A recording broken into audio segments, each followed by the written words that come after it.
Well, good morning, everybody. Is it morning still? I'm not sure. It's Saturday anyway. Coffee time.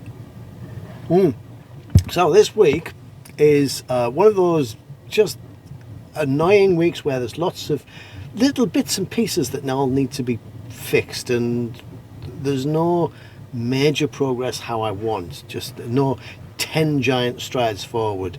It's just we need to stop and tie our shoelaces before we can move on. The main niggle this week for me has been sourcing all of the components in China, and I was just reminded myself. I thought I'll talk about this on the video this week, and an email's just come in to say the person we need to deal with will be back on Monday. We've sourced everything except one single chip, and it's a very common chip. It's an audio amplifier, and it's used in many like Arduino audio projects. It's the main chip for that.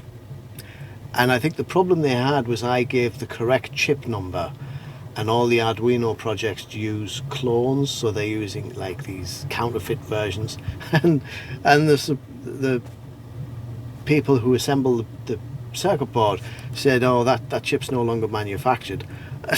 There's millions of them. Here's a link. There's so many suppliers, and they came back and said, no, it's not made anymore. don't. I can go on AliExpress, I can go on Amazon and order it, and then what they say is, well, you order it and send it to us, but I want them to look after everything. But we're down to this one final chip. Once they find that, then we're done. And it does exist. It's just I have a feeling what they do is they have their own suppliers, and they get a discount for bulk buying. So they give me the price, and then they get their own price, and they make a little extra profit. Which, I mean, we're talking about pennies. You know, it's not a great deal, but at their size, it probably makes sense.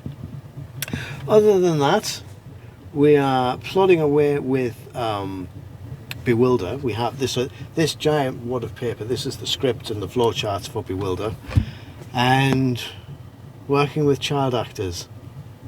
No, there's a lot of pickups. There's a lot of going back and re-recording things again. Actually, the girl who's playing Bewilder, she's a lovely girl called Amelia, and she's great, you know, and she's very professional. But I think kids only have a certain amount of hours of professionalism, and then they just drift. And but she had 4 solid hours of being really professional, and then it just drifted. She was talking in between takes, and yeah, it is what it is. But the good news is we're on track for everything. Still on track for distribution in January. So that's looking good. We haven't had any major hurdles, any major hiccups. The plastics is looking good. The electronics is looking good. The assembly, the distribution, everything is looking good.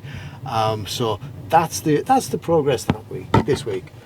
We are on track still for delivery in January, that's the important thing. And it'll be good. That's the important thing. Actually, I'll put a bit extra on that.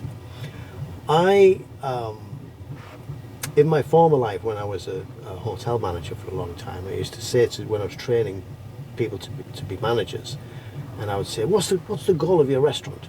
And they'd say, well, what's the ultimate goal? They said, it's to make money. I said, no, that's the result. What is the goal? So if you decided you wanted to make the most romantic restaurant in London, or if you wanted to make the coolest restaurant in London, you make that the goal, and if you do it well, then you'll make money. So I often think, what is the goal of this business? What is the goal of Truman Toys? And I think the goal is, I know that if I can make really fun games and deliver them at a low price, then I'll make money. It'd be nice to make something, because I'm sure as heck don't make anything out of Kickstarter. All of that money goes into kickstarting. But that's the goal. Let's make really good games and keep them at a really competitive price, and make sure that we deliver on time. If we can do that, we'll do well.